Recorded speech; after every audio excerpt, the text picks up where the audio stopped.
Hello, welcome back here to Lady Love Said Reads. My name is Jessica and this is my May and June reading wrap-up.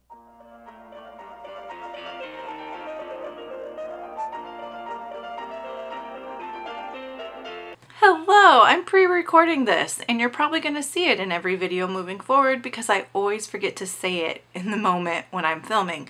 But I do tend to read some dark and twisted material, so before you read any of the books that I talk about, please check your trigger warnings. I did not get around to posting my May wrap-up, so I'm combining May and June, and it works out because it's going to fit in my upload schedule really nicely, and I really didn't read that many books in June, so it's not like going to be a super long video. I am, however, changing up how I film my wrap-ups because I get so exhausted after filming a wrap-up just in one sitting. So what I'm going to do is film it in chunks over a period of time. So you will see outfit changes, angle changes, and all of that. But it's just going to make it easier for my energy levels to get through it that way. Let's start with May stats. In May 2024, I read 13 books and 3,174 pages. My average rating was 3.6 stars. I DNF'd 3 books. The oldest book I read was published in 2019 and the newest was published in 2024. Of the 13 books I read, 69% had some sort of diversity representation, and 7 of them were diverse own authors' stories. It's pretty good. Let's move on to June's stats. So in June, I read 7 books. My reading really slowed down in June because it's summer and I don't read as much in the heat of summer, just because everything gets busy when you're a farmer and it's summertime, right? So critter stuff going on, gardening, all of that tends to take just a little bit more time in the summer. So I'm not really reading as much as I normally would. I think I've mentioned it in vlogs too. I don't listen to as many audiobooks in the summer because I don't like wearing headphones when it's hot out and I'm sweating and out doing chores. So I really only listen to audiobooks when I am indoors and doing chores. And a lot of times the reason that I can read so many books is that I read audiobooks during farm chores. So since I'm not reading during farm chores, my reading has gone down quite a bit, but I did read 7 books in June. Of those 7 books, 6 of them had some sort of diversity representation. 1 of them was own voices. And so looking at May and June in terms of diverse authors, my percentage is 39% of my authors have been diverse authors, whether it's, you know, a BIPOC author, an author who's neurodivergent, an LGBTQIA2+ author, right? 39%, which is okay. My goal is to hit about 50%. So I've got a little bit more work to do on that in the second half of the year. But 39% isn't too terribly far from my goal. And I think I can get to 50% pretty darn easily. The oldest book that I read in June was published in 1928, and the newest book was published in 2023. All of them were fiction, none of them were nonfiction. My average rating for June was 3.6 stars. Let's start drawing books from the apothecary jar to play MASH. If you are new here, I play MASH in my wrap-up videos. MASH is a numbers game that we used to play in the 90s to predict your future, such as what kind of home would you live in, who are you going to marry, what would your job be, and that kind of thing. I go with 4 categories. And so I look at house. For house, it would be what setting of the book would I want to be in. For romantic partner, I do, you know, which character would I have the strongest crush on, I guess. And then family, for family, I do which friend or family group within the books would I want to be a part of. And then I do job, and I choose which book I would want to have a job in, or what job from which books I would prefer to do. I don't know if any of that's making sense. It's late at night when I'm filming this section. But let's draw our first 4. Criminally Coco by Amanda Flower. Twisted Heathens by J. Rose. Is It Okay to Pick Up Girls in a Dungeon by Fushino Omori. And The Final Gambit by Jennifer Lynn Barnes. That was actually pretty easy to do. Let's start with Is It Wrong to Pick Up Girls in a Dungeon by Fushino Omori. This is a manga, book 1 in the manga series. I actually DNF'd this because I didn't realize that this is a spin-off series and I haven't read the original series. For MASH, I picked Job because one of the characters is like a demon slayer. Sounds fun. Criminally Coco by Amanda Flower. This is a installment in the cozy mystery series called The Amish Candy Shop Mysteries. My Hoopla said it was book 1.5, but I'm seeing on Goodreads that it was book 3.5, so I don't really know where it actually falls within the series. But this is about a candy maker, and she gets asked to audition for a TV show focusing on making Amish candy. So she's there with her assistant, and her assistant is Charlotte, and Charlotte is Amish, and it's told from Charlotte's point of view. And some things start happening on the set of this show that indicates sabotage. I enjoyed this. I gave it 3 stars, and I will continue this series. For MASH, I picked Family Group because the Amish have such incredible family support. Twisted Heathens by J. Rose. This is a dark romance set in a psychiatric facility that's doing this experimental treatment plan where they make their residents take classes. And it is book 1 in the Blackwoods Institute trilogy. I DNF'd it. Because for a lot of reasons. I will link you to my vlogs where I talk about these books. I go into really good detail about this book in my June vlog as to why I DNF'd it. Basically, I didn't believe what was going on in the setting. The characters felt all the same. There were only 2 characters that I felt were quite unique individuals. There were some positive qualities that I liked about it. I liked how dark it was. I liked how broken the characters were. I liked that J. Rose wasn't afraid to go there with certain themes and certain parts of mental illness. But overall, there was just too much going wrong that pulled me out of the story. So I DNF'd it. For MASH, I picked Friend Group because Brooklyn's friend group, Brooklyn, the main character, her friend group, her group of guys that watches out for her, I would love a group of guys like that to watch out for me, preferably more mentally healthy, but they really care about each other and like protect each other, and I think that's lovely. And last one for this round is The Final Gambit by Jennifer Lynn Barnes. This is the final, well, what was going to be the final book in the Inheritance Game series, which is a young adult mystery thriller. And it's about Avery, who inherits the fortune of this billionaire who she's not related to and she's never met. So basically the arc of this series is her trying to figure out why is she inherited this fortune and what is she supposed to do with it. And it's like a series of riddles and puzzles that they have to figure out. I really like this final novel. It did focus a little bit more on some of the romantic relationships between characters, and it had less of the interesting puzzles and riddles and things as the first couple books did, but I thought it was a good conclusion to the story. And I'm very confused as to how there's going to be more books in the series because there are more books, but this really felt like the end of the story. So I did give it 3 stars. And for MASH, I picked Setting because this billionaire's mansion sounds awesome. Let's draw the next 4. The Teacher by Frida McFadden. Blood at the Root by Ladarian Williams. Decaffeinated Corpse by Cleo Coyle. How to Keep House While Drowning by Casey Davis.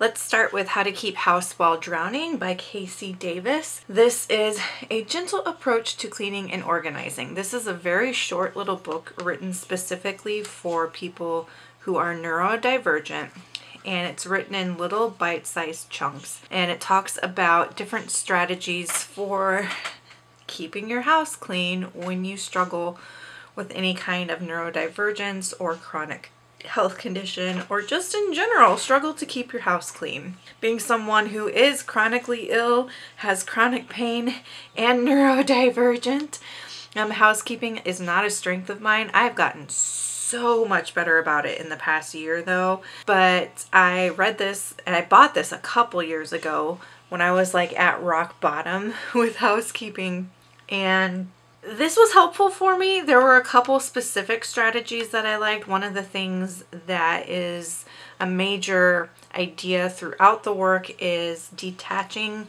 your sense of morality from how clean or not clean your house is. Like, it's not a moral failure if your office is a mess like mine always is. And then just some basic strategies for tidying up when you're not feeling well and things like that. I do think that this author could have done a little bit more.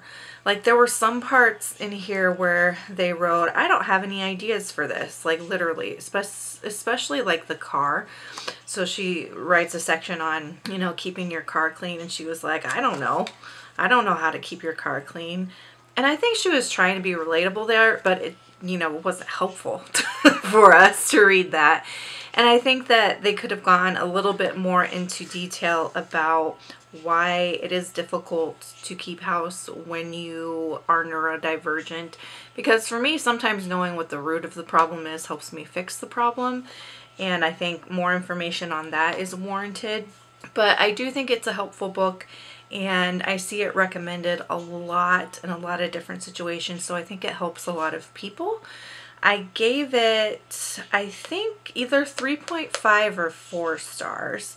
For MASH, I picked setting because, you know, when you're cleaning your house, you're basically taking care of the house, aka MASH, house. I don't know. It makes sense in my head. Decaffeinated Corpse by Cleo Coyle. This is book 5 in the Coffee House Mystery Series, which is a cozy mystery series. This was my favorite book in the series so far. I gave it 4 stars. In this one, you actually don't get someone who is murdered until very late in the story, which I liked because it kind of breaks the standard cozy mystery formula. It's back in New York. She's back with all of her baristas and her family, and like, so the core characters are back in this story, and there's decent development around how the business is functioning and the growth in the business and her relationship with Matteo. And there is interesting developments for her daughter and some fun moments between Claire and Madame, if you're familiar with this series. So I really enjoyed this one. I gave it 4 stars. For MASH, I picked love interest because I've got a little bit of a crush on Matteo, even though he's like, you know, he's got a reputation for not being the most reliable person. I still just, I think he's kind of sexy.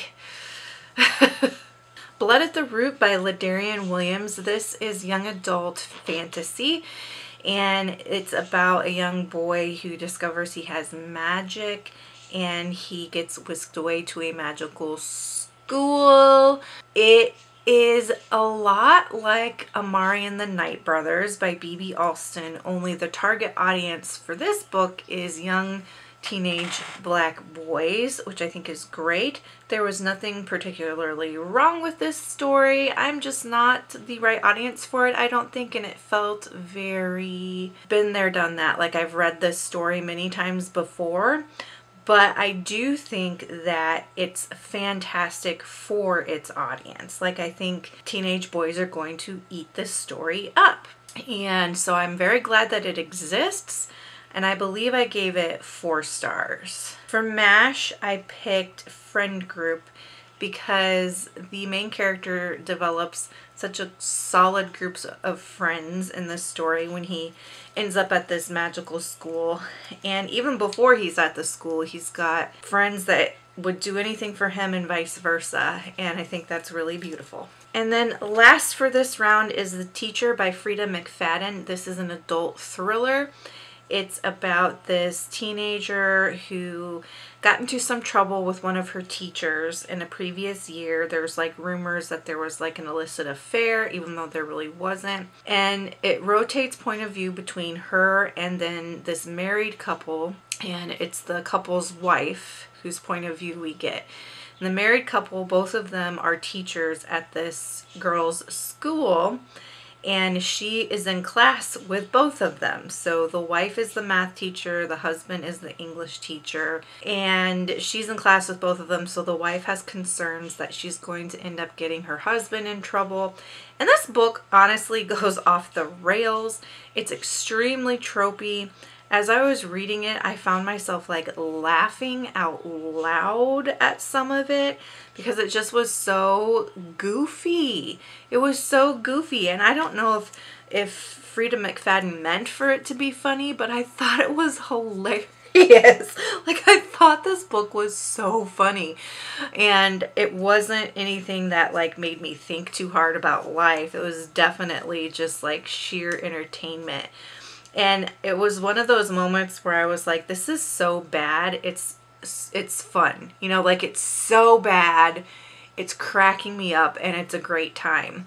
So I did give it 2 stars because I really don't think this is a good book, but I enjoyed the heck out of my reading experience with it because I just thought it was hilarious. Like, I laughed so much reading this book, and even just like sitting here reflecting on it, like I'm giggling to myself over some of the passages and things. So, I mean, you've got to give it credit. It definitely entertained me. For MASH, I picked Job because I work in education, teacher education. Next, for The Promised Neverland, Volume 20.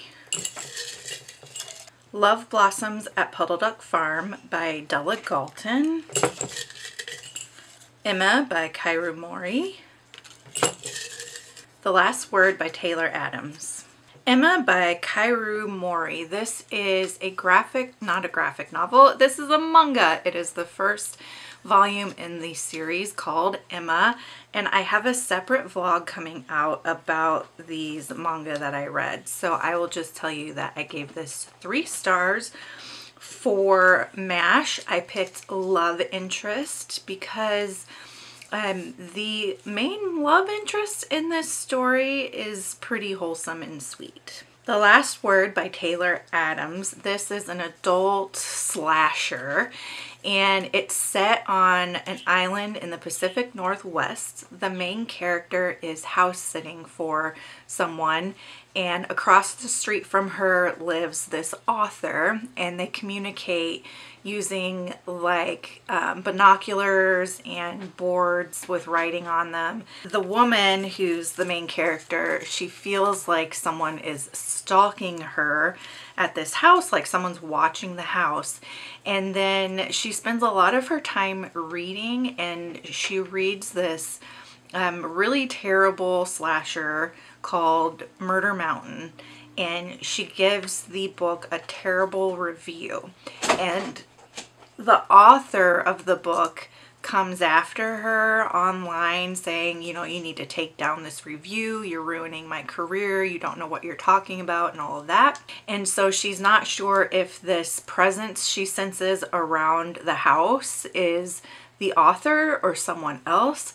And by the end of this book, things just get so unhinged, and it is a slasher, and there are constant twists and turns, and I really enjoyed it. There are some things that I would do differently with this book, like they do first half all from the woman's point of view, and then they switch it in the second half to rotate between like the stalker's point of view and then her point of view. And I feel like I would have liked it better if it had stayed in her point of view throughout the whole book.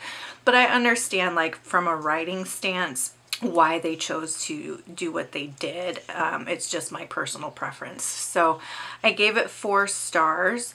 For MASH, I picked Job because one of the characters, well, 2 of them, they are writers. Love Blossoms at Puddleduck Farm by Della Galton. This is book 3 and just this really cozy contemporary story.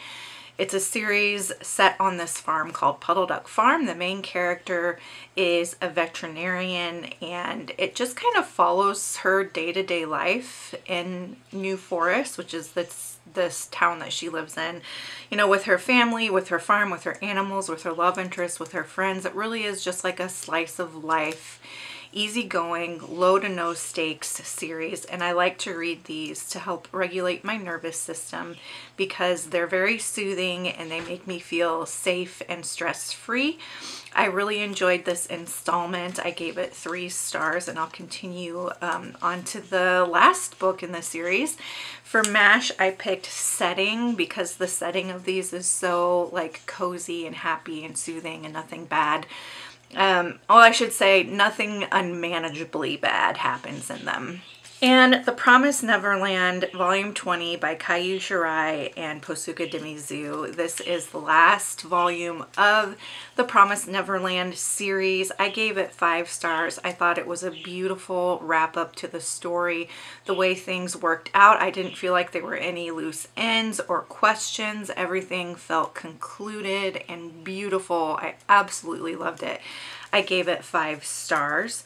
For MASH, I picked Friend or Family Group because this group of kids, they are the definition of what family love means. It's being there for each other, it's sharing the load, it's believing in each other, it's holding each other accountable, like it's just everything. And I just love them so, so much. There's a permanent spot in my heart for this group of kiddos. Next round. Black Sunshine by Karina Hale, Chlorine by Jade Song, Anita de Monte Laughs Last by Eggs Gonzalez, Orlando by Virginia Woolf. Black Sunshine by Karina Hale. This is an adult dark romance vampire story. It's about this woman who is a vampire but doesn't know she's a vampire, and she's starting to go through the change of like becoming a vampire and maturing into her vampire self. I actually DNF'd this book because I thought it was really cheesy and I didn't like the writing and I didn't care about the characters. But for MASH, I went ahead and picked love interest just because I'm sure at some point in the story there would be someone worth being interested in.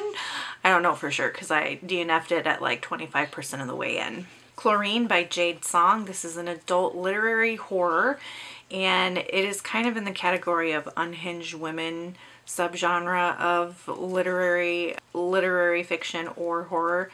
And it's about a young girl who is a swimmer and believes that she's a mermaid. And that's the most that I am going to tell you about the plot. It does have some themes of like competitive sport and bodies and pushing your body to the limit and exploitation of bodies in sports and grooming and just all kinds of different things. Sexuality, there's a sapphic relationship, there's just a lot in this book. It packs a punch for a short little read. I gave it 4 stars. And for MASH, I picked Friend Group because her teammates are, for the most part, fairly supportive people, and one teammate in particular is just a really good friend to her. Anita de Monte Laughs Last by, I can't pronounce the first name, and I get 100 different answers on how to pronounce it when I look it up, so we're just going to say X Gonzalez. This is an adult literary historical fiction about an artist in the late 80s, early 90s, and I actually DNF'd this one as well because there's a lot of controversy over how this book was written about an author and their life, and this author actually does exist in real life and died after falling from a balcony, I think. I don't know for sure, but I just read that there was a lot of people feeling like it was really problematic in the way that Gonzalez ripped off this artist's life in her fiction, and I just feel like there's so much good fiction out there that isn't problematic that I didn't want to invest time in reading one that is. So I DNF'd it, but for MASH I picked Job because there are like artists and art critics and other creatives in this story, and I always like those jobs. Orlando by Virginia Woolf. This is modern classic stream of consciousness story, and it centers around the life of Orlando, and Orlando's life spans like centuries. So it's kind of not super like based in reality. It's one big allegory basically, and it's my favorite book of all time. It's my 4th time reading this book. I gave it 5 stars.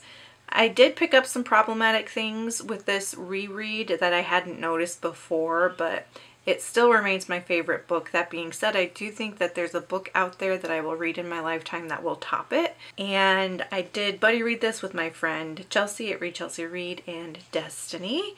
For MASH, I picked Setting because it would be really cool to just be a fly on the wall and observe Orlando's life as they live through multiple centuries in England and Turkey and various different places.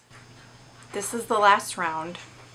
The Leftover Woman by Jean Kwok, Haunting Adeline by H.D. Carlton, Conclave by Penelope Douglas, Dragonfruit by Makia Lucier. Haunting Adeline by H.D. Carlton. This is an adult dark romance, and I DNF'd it. I can't tell you a whole lot about what it's about because I DNF'd it early on because I really dislike the writing style and the insta-love. I do know that the main character is a writer, and she lives in this really gorgeous, ornate, like Victorian mansion that sounds absolutely beautiful. So for MASH, I picked Setting because that house seems really cool, and it has like these hidden areas where she's finding like letters from her grandmother, and it just sounds like a really cool setting. Conclave by Penelope Douglas. This is book 3.5 in the Devil's Night series, which is an adult dark romance series. It's my favorite dark romance series of all time thus far. I gave it 4 stars. This one is just a short little novella, and in it the group is going on this boat for a conclave, basically where they're going to stay on this yacht until they all work out their problems. So it's a lot of like figuring out what's going on with their relationships, what's going on with their businesses. It's not romance in terms of there being like a new love story, but it's romance in terms of seeing the continuation of these relationships and how they're building their relationship with each other and planning their families and things like that. I enjoyed it because it was a nice snapshot back into this universe. It's not my favorite in the series, probably actually my least favorite in the series, but like I said, I still enjoyed it because it was part of the universe, and it was a quick, easy read, one off my own TBR, so that was good. I gave it 4 stars. For MASH, I picked Friend Group because this group, like, they watch out for each other, and they're like moving and shaking their community, like buying property and becoming mayor, and they're doing things, and they help each other to do those things. So it would be a really cool group if you're okay with a little bit of danger, a little bit of your life being threatened from time to time. It would be a good group to be a part of. The Leftover Woman by Jean Kwok. This is an adult contemporary novel, and it is about a woman who immigrates to the United States to look for her daughter. So her daughter ends up getting adopted when she's a baby because of China's 1 child per family law, and she comes to the US to try to find her daughter. And I really did not like this book. I gave it 2 stars. I thought it was very info dumpy, melodramatic, relied on a lot of stereotypes about Chinese American immigrants, and the ending was like super cheesy and not believable. I saw all the twists and turns coming. It just was not a well-written book. I didn't enjoy it. I gave it 2 stars. For MASH, I picked Job because one of the women in here is a publisher for a book publishing company. And Dragonfruit by Makia Lucier. This is a YA high fantasy, and it is about a dragon hunter. It's got Pacific Islander representation and mythology and things like that. The main character is trying to find these sea dragons. And the sea dragons really reminded me of axolotls, which made me very happy because I have axolotls and I love them. And she's trying to find the sea dragons because she needs to capture one of their eggs. The eggs have like magical properties and they can heal people and bring good luck and all of that. And so that's the premise, and there's a lot more to it than that. I really enjoyed this book. I gave it 4 stars. I read it with The Lair, which is Jan Agaton's Patreon. I think it was the Full Moon Book Club pick. Either that or it was one of our buddy reads. I can't remember which one it was. And a lot of people who read it within that group really didn't like it a whole lot. I think Jan didn't like it a whole lot. There's some criticism about it for being kind of slow and underdeveloped. I didn't really get that sense when I read it. I really enjoyed it. I found it to be an immersive reading experience. I loved the setting. I loved the characters. And I thought it was an appropriately like YA story. It's not an adult story. It's written for YA, and you can tell that it's written for young adults. But yeah, I liked it. I enjoyed my time reading it. I gave it 4 stars. For MASH, I picked Love Interest because if I were a young adult reader in my late teens, I probably would have had a big crush on Sam. We're finally at the end of my May-June wrap-up. And I honestly will probably continue filming it, and maybe some of my other videos in this style where I do just little parts, film little parts of it on different days. It made it so much easier to get through it instead of trying to sit down and do it all in one sitting. My schedule and my neurodivergent brain just can't handle doing big long videos like that anymore. So to make it a sustainable thing for me, I think breaking it up over a longer period of time worked really well. If you just want to leave me an emoji to let me know that you are here, go ahead and leave me the bat emoji because of this cute little bat right here. And until next time, make sure that you continue to read good books, drink good coffee, take care of yourselves and each other. Bye!